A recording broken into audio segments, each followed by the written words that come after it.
Mechi ilikuwa nzuri. Kipindi cha kwanza hatujaanza vizuri sana na tukaruhusu goli. Baada ya hapo tena tukapata red card, kwa hiyo tukacheza pungufu.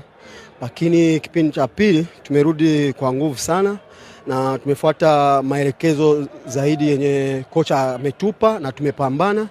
Kwa ujumla naweza kusema mechi ilikuwa ngumu kwa sababu tumecheza away alafu tumecheza pungufu.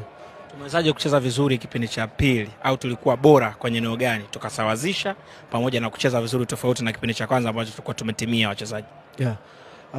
Na hisi tumecheza vizuri especially kutoka nyuma. Kwa upande wa kushambulia tulikuwa na plan kwamba tukipata mpira tujaribu tuwape the three strikers walikuwa mbele, na ndio maelekezo ya kocha, na kama ulivyoona tukampa Sele akaweka cross tukapata goli.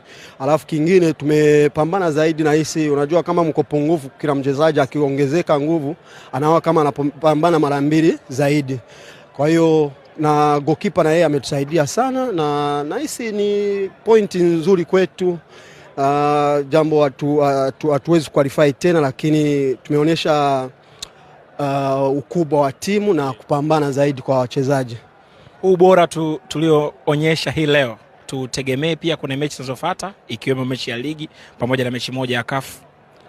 Nadhani muhimu na ubora wa timu upo, na tukiendelea kupambana na kuunganika kama wachezaji, kwa sababu tuna wachezaji wapya na tuna mwalimu mpya tena. Kwa hiyo tukiongezeka tena na kuendelea kumsikiliza kocha na kufuata maelekezo, tunaweza kuwa bora zaidi. Kwa niaba ya mashabiki wa Simba waliotufuatilia, mimi mara nyingi kwa mashabiki naomba sana waendelee kutuombea sana na kutusapoti. Kweli kwenye msimu huu kwenye mashindano ya CAF hajafanya vizuri, lakini wao wanajua kwamba Simba ni timu kubwa na Mungu akipenda tunaweza kupambana na kufanya vizuri zaidi. Kwa hiyo tunaomba tu watungo mkono na waendelee kusupport hivi, na sisi tunajua majukumu yetu, alafu tunajua mahitaji yao. Kwa hiyo tuendelee kuwa pamoja, kuombea timu na kupambania timu na kupambania nembo ya timu zaidi. Asante sana kaka. Asante sana.